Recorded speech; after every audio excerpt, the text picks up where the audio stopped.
You know, Wink Martindale is one of America's most popular radio personalities. He's also an author, a recording artist. He's known for hosting Tic-Tac-Dough, High Rollers, and a whole lot of other game shows. He's got a new weekly show called The History of Rock and Roll. It's heard on radio stations all over the country. Now, he originally hails from right here in Tennessee. Would you welcome Wink Martindale? Wink, great having you here. Thank you, Governor. Always a pleasure. Thank you so much. I am very intrigued, this new show, The History of Rock and Roll, because a lot of us grew up when rock and roll was still kind of new, and we're not new anymore, but the music is lasting and it's hanging in there. Yeah, and so much of the good music that we grew up with has been plagiarized, so to speak, to the point where we don't really recognize it as quote-unquote real music. Yeah. And so we wanted to go back, my team and I wanted to go back and look at the way it all started.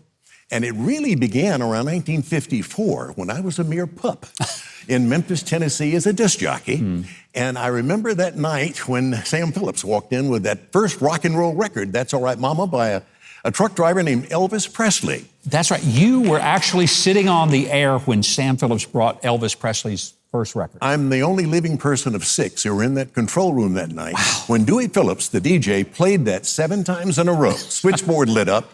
And that was really and truly, in my opinion, which I do respect, the beginning of rock and roll.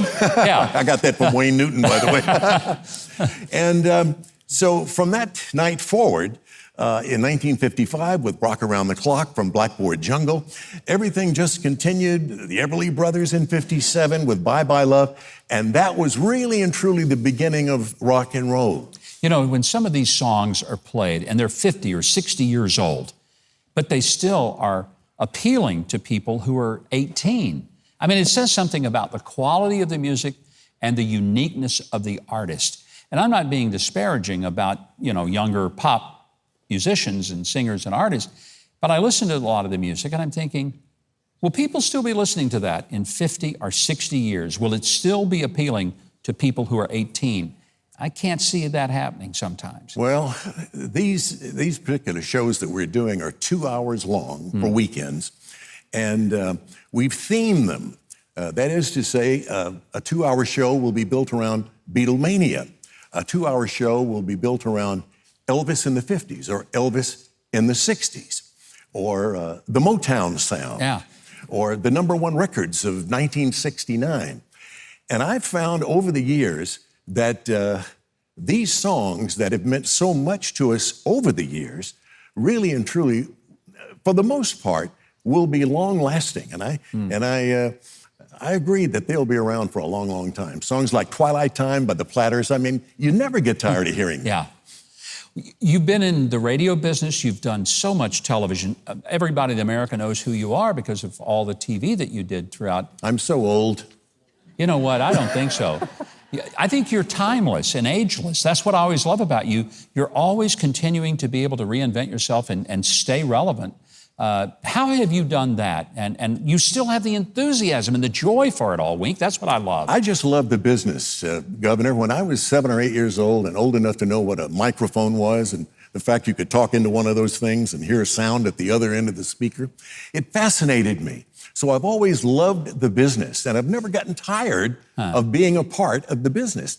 And so, like you say, I always try to reinvent myself, and this History of Rock and Roll is my latest invention. I just love staying busy, and I think when you do that, it keeps your mind active, and it keeps you in the eye of the public, and that's in our business, that's very important.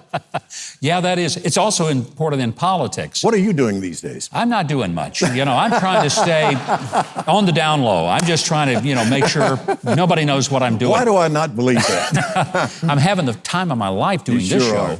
I mean, but this is fun because I wanted this show to be something that reminds people of when television was fun and entertaining, and it didn't make your head explode with so much stuff that was controversial. We have enough to keep it interesting, but that's one of the reasons I want to talk to guys like you about the history of rock and roll, because it's something that touched all of our lives. You're going to be with us the whole night. I'm so happy you're here. I love you and your wonderful wife, Sandy. Wink, thank you Thank you, for Governor. being here in the show. Thank you so much. And I want to make sure that you check out Wink Martindale's The History of Rock and Roll. It plays weekly on radio stations all over the nation.